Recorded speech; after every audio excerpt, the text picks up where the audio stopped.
You know that feeling when you step into an elevator? The doors slide shut, and suddenly you are just, well, trapped in absolute suffocating silence with a complete stranger. Oh, yeah. It is the universal human panic moment. Right. The hum of the machinery is deafening, you're staring at the floor numbers ticking up, and your brain is just desperately screaming, say something, say anything. And honestly, it doesn't matter what language you speak. That silence is universally terrifying. Exactly. And what is the absolute first thing that comes out of your mouth to break that tension? The weather.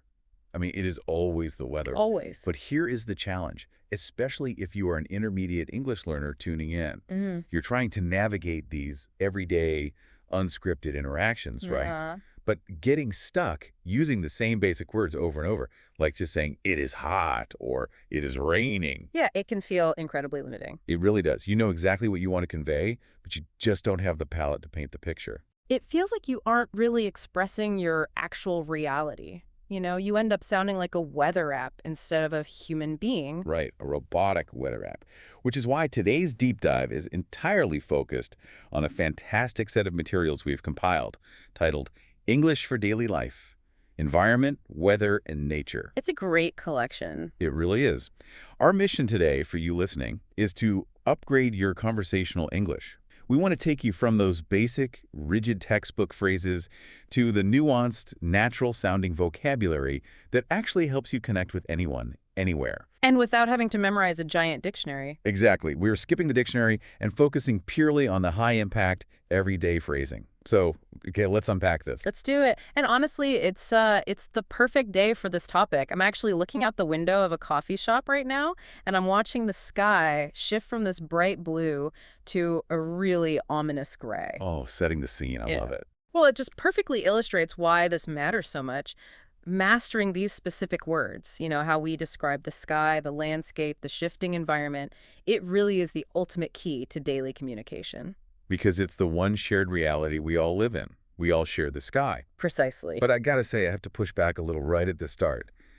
Is talking about the weather actually important? How do you mean? Because, let's be honest, sometimes it feels like just, well, filler. A waste of breath. Is it really a vital skill, or is it just what we do when we lack the imagination to talk about anything else? Oh, okay. Well, what's fascinating here is the social utility of that so-called filler. Social utility? Yeah. Weather isn't just meteorological data. It is a linguistic empathy hack. It's the ultimate universal social icebreaker. An empathy hack. Okay, I'm listening. Think about it. When you say to a stranger, it's a beautiful day, isn't it? Or do you think it's going to rain later? Meh. You aren't actually asking for a barometric pressure reading. Right, you're not asking them to be a meteorologist. You're basically asking, are we cool? Are you friendly? Can we talk? Precisely. It is a low-stakes way to build trust. It's a safe, neutral territory where nobody can be wrong. That makes a lot of sense. If you both agree that it's a beautiful day, you've just established a tiny shared bond. You're on the same team. And from there, you can smoothly transition into deeper, more meaningful topics. Right. But to make that connection feel natural and effortless, you need the right tools. And right now, if you only know the words hot, cold, sun, and rain, it is like trying to paint a detailed emotional landscape, but someone only gave you 2 colors of paint. Yeah, you just can't capture the actual human experience of stepping outside. Exactly. So let's look at how native speakers elevate those basic adjectives. Take rain, for instance. Oh, rain is a great example. You won't often hear native speakers just say, it is raining. They categorize it by how much it ruins their day. Yes. There is a massive conversational difference in English between drizzling and pouring. Oh, a huge difference, especially for your wardrobe and your commute. Totally. If a coworker tells me it's drizzling, I know it's just very light, intermittent rain. I might not even bother grabbing an umbrella. I'll just walk a little faster. Right. But if they walk in soaking wet and say it's pouring, meaning incredibly heavy, relentless rain, I am mentally preparing to cancel my evening plans and build an ark. Build an ark, exactly. And notice the verbs we attach to those conditions. Native speakers don't just say the rain happens. They say it's pouring outside. Or they use the classic idiom, it's raining cats and dogs. Though, to be fair, pouring is much more common in daily speech nowadays. And the same nuance applies to wind. Okay, let's talk about wind. We move beyond just saying it is windy. We have breezy, which is a light, pleasant wind. It feels nice on a warm day. Breezy is nice. but gusty. Oh, gusty is aggressive. It is. Gusty means strong, sudden bursts of wind. That is the kind of wind that flips your umbrella completely inside out, blows your coffee out of your hand, and just ruins your morning. Yep, gusty is an enemy. And then there's the sky itself. It's not just cloudy. Native speakers love the word overcast. Oh, overcast is such a descriptive word. Overcast perfectly describes that very specific, flat, gray, dark sky where the clouds completely cover the sun from horizon to horizon. It's not just a weather condition, it's a mood. It feels heavy. It really does.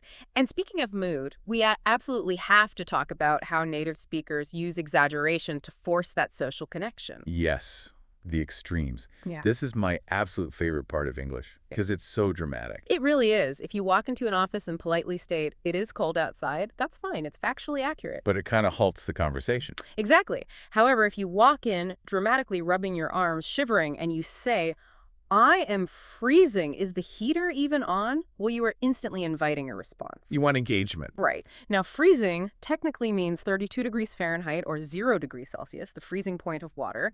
But in conversation, it just means you forgot your scarf and you want sympathy. Exactly. It's an invitation to complain together.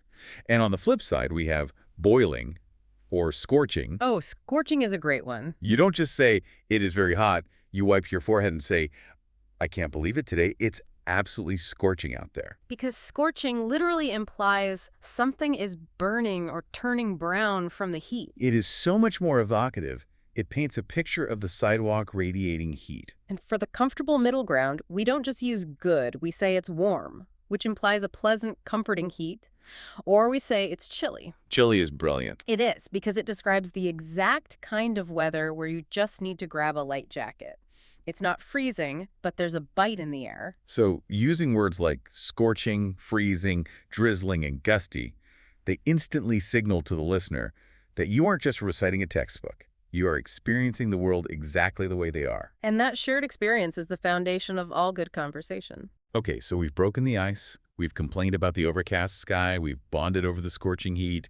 Naturally, once you establish that baseline trust, the conversation almost always flows to where you're from or where you're going. Right. You talk about your hometown or your recent vacation. And to do that effectively, we have to talk about the ground beneath our feet. We need to talk about geography. You are essentially painting a map of the world for the person you're talking to.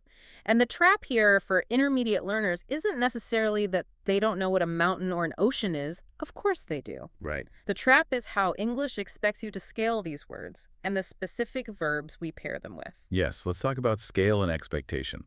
Mountain versus hill. A classic mix-up. In some languages, any elevated piece of land might share a root word, but in English, a mountain is massive. It implies a serious expedition. Very serious. If you casually tell a native speaker you climbed a mountain over the weekend, they are going to picture you with ice picks, ropes, and a heavy backpack. They will be incredibly impressed. Which becomes very awkward if you just took a pleasant 2-hour stroll up a gentle slope with your dog. Exactly. That is a hill. If you call a hill a mountain, native speakers might think you're either completely exhausted by light exercise or you're intentionally exaggerating to sound impressive. It's a quick way to lose credibility. Yeah. And we see the same nuance with water. Obviously, we know what water is. But the conversational distinction between an ocean and a sea, which are massive bodies of salt water, versus inland fresh water, is crucial. Yeah, and it's not just the nouns, it's what the water actually does. Right. Rivers don't just exist, they flow, they have currents. Lakes, on the other hand, are stationary. You might talk about the calm surface of a lake, but the rushing rapids of a river. Oh, that's a good distinction. When you describe your hometown, saying we have a river is okay, but saying a massive river flows right through the center of the city creates a really vivid mental image. And the land itself has so much variety. You have a valley, the low area situated between mountains, you have a desert, and if you are lucky enough to live where the land meets the sea, you are on the coast or the shore. But my absolute favorite distinction in our materials today is between the trees. Oh, I know where you're going with this. The subtle yet massive difference between a forest and a jungle. It is a great distinction. Yeah. Because biologically, they are both just large areas with many trees. But conversationally, they're worlds apart. a forest feels serene. You go for a peaceful walk in a forest. You listen to the birds. But a jungle is essentially a tropical forest that has had way too much coffee. That is a brilliant way to visualize it. It's thick, it's intense, it's green, it's overgrown, it's loud, and everything in it probably wants to bite you. You survive a jungle, you hike in a forest. Exactly. The cultural weight of the word jungle implies chaos. That's why we say things like, it's a jungle out there when city traffic is terrible. You're capturing the feeling, not just the dictionary definition. But there is another crucial reason to master environmental vocabulary, and it has nothing to do with sharing vacation photos or making small talk. No, it is about your personal, immediate safety. Right, when the extreme Earth decides to act up. Because sometimes nature is incredibly dangerous. Knowing the terms for natural disasters is absolutely non-negotiable, especially when you are traveling or living abroad. You need to understand local news broadcasts and emergency phone alerts instantly. Exactly. And this is where we really need to focus on collocations. The words that naturally pair together. Right, because you don't turn on the news and hear the anchor say, a flood happened today. You need to know the specific phrasing. Let's look at earthquake. You know it means the ground shaking. Right. But on the news, you will hear that an earthquake struck the region, or they will talk about the aftershocks, the smaller shakes that come later. And with a flood, the news won't just say there is too much water. They will say the river burst its banks, or that the downtown area is completely submerged. For longer-term dangers, we have a drought, which is a severe, extended period with no rain. You'll hear phrases like water restrictions paired with drought. Oh yeah, water restrictions are a big one. And a wildfire, a large, uncontrolled fire in a natural area. The verb you need to listen for there is spreading, like the wildfire is spreading rapidly due to gusty winds. See how it all connects back? Gusty winds spreading the wildfire. It does. And if you're on a coastline, you might face a typhoon or a hurricane. They are the same violent storm system, just named differently depending on which ocean you're in. And the key phrase there is making landfall when the storm actually hits the coast. It's intense vocabulary, but it's incredibly empowering. It keeps you informed and safe without needing to panic and open a translation app while emergency sirens are going off. Okay, so we've gone from observing the daily weather outside our window, to mapping the physical landscapes, to understanding the extreme, dangerous events that can shape them. It's a natural progression. Yes. Logically, this brings us to the biggest, most unavoidable conversation happening in the entire world right now. How those landscapes are changing. Yes, and what we are doing about it. The environment. This is where your English genuinely needs to keep pace with modern societal discussions. Whether you are watching a documentary, sitting in a university classroom, or just chatting with coworkers in the break room, this topic will come up. So what does this all mean for an intermediate learner? Because I have to be honest, I hear words like sustainability and eco-friendly, and they sound so incredibly corporate. They really can. They sound like buzzwords a massive oil company puts on a billboard to make us feel better. How does a regular person speaking English as a second language naturally fit a massive, terrifying concept like climate change into a casual chat without sounding like a politician giving a speech? It's a highly valid critique. Nobody wants to sound like a walking LinkedIn post at a dinner party. Exactly. If we connect this to the bigger picture, the key is realizing that environmentalism in daily conversational English is rarely abstract. It is highly personal, and it is almost entirely action-oriented. You do not need a PhD in atmospheric science to participate in the conversation. That is a huge relief. So how do we bridge the gap between those massive concepts and everyday talk? First, we need to acknowledge the big frameworks, because you will hear them constantly. Climate change is the broad, long-term shift in weather patterns. You'll use this naturally when noticing anomalies. Like what? Well, you might say, we never used to get hurricanes in this month. It really makes you think about climate change. Ah, so it's the casually observed reality. Exactly. Global warming specifically refers to the temperature increase. Pollution covers the harmful elements we add to the environment, like smog in the air or plastics in the ocean. Right. And all of this leads to the tragedy of endangered species, animals, and plants at risk of extinction. Okay, those are the heavy news anchor concepts. But you mentioned being action-oriented. This is where the street-level conversation happens, right? How we talk about our habits. Precisely. When you are grabbing coffee with a friend, you aren't debating the exact parts per million of carbon in the atmosphere. I would not. Right. You are talking about what you are actively doing to help. And this boils down to the three crucial verbs: recycle, reuse, and reduce. Oh, this is vital because I hear learners and even native speakers mix these up all the time. Let's break them down.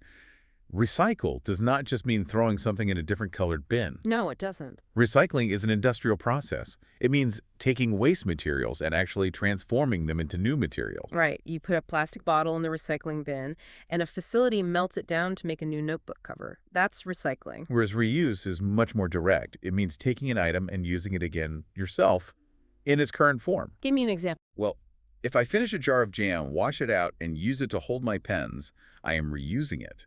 If I bring my own canvas tote bag to the grocery store, instead of taking a plastic one, I am reusing. Spot on. And then we have reduce, which is arguably the most impactful and simply means consuming less in the first place. Like buying less stuff. Exactly. You are reducing your carbon footprint by taking the train instead of driving.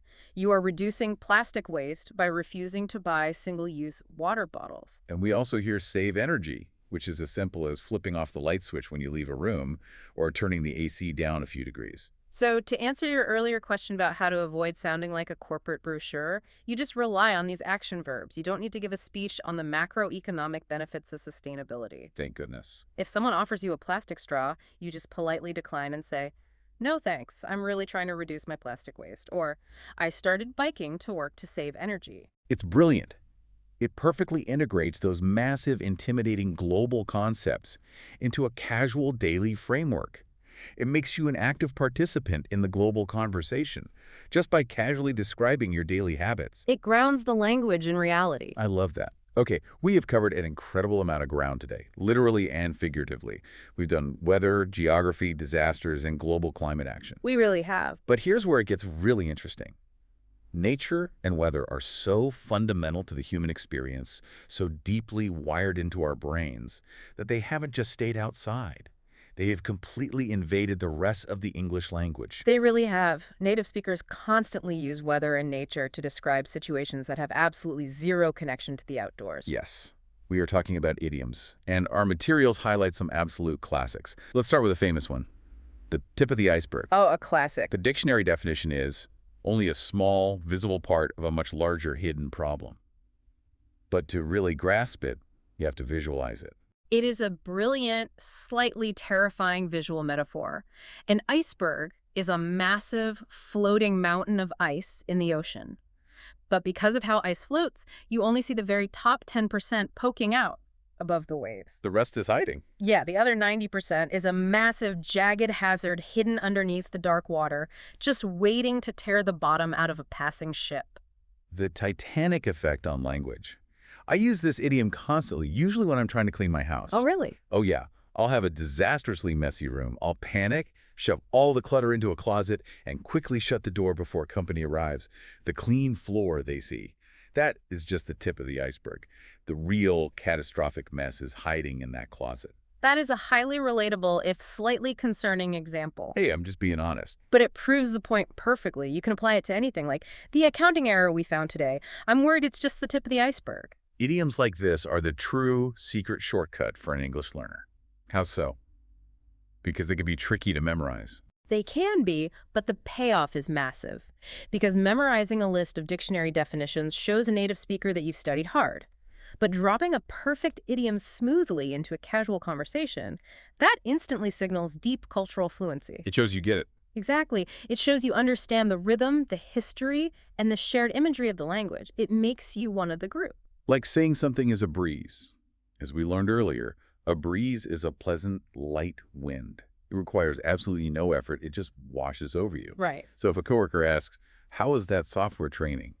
and you say, "Oh, it was a breeze. We finished an hour early." Yeah. You said incredibly natural. You didn't just say it was easy. You gave it a feeling. Another deeply historical one is save it for a rainy day.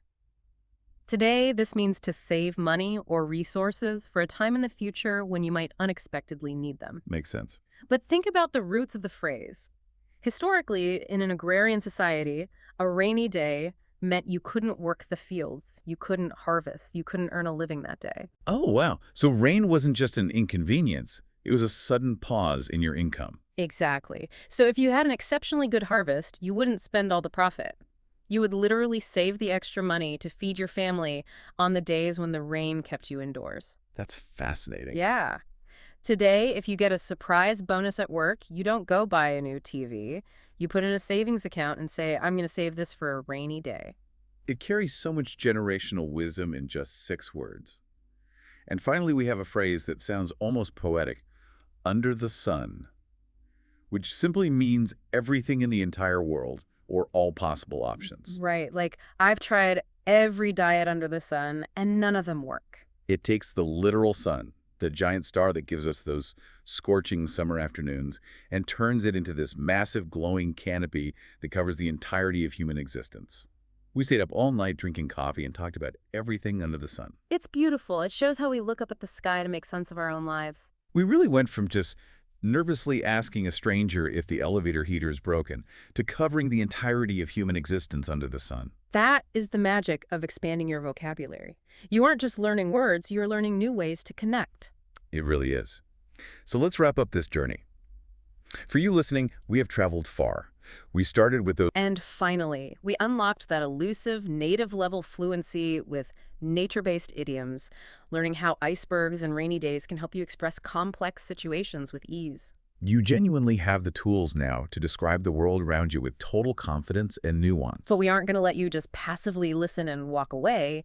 We have a practice challenge for you to lock this in. Yes, the 4-sentence challenge. Yeah. I want you to mentally fill in the blanks of these 4 sentences right now, wherever you are sitting or walking. Ready? Number 1. The weather today is blank. Insert your nuanced adjective. Is it overcast? Gusty. Number 2. The temperature feels blank. Yeah. Exaggerate it. Is it freezing, scorching, chilly? Number 3. In my region, the most dominant natural feature is a blank. A steep mountain. A winding river. And number 4. To help the environment this week, I am going to blank. What's your specific action verb? Are you going to reduce plastic?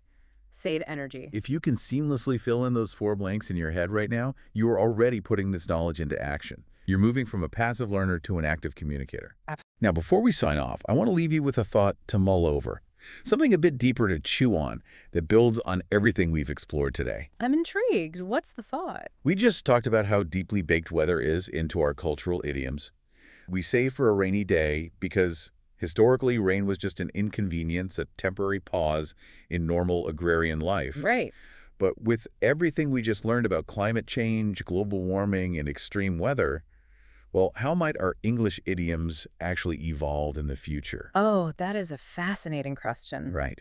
If extreme weather alters the very nature of a rainy day, turning it from a cozy afternoon indoors into a terrifying event with severe flooding and submerged streets, will that phrase completely lose its comforting meaning?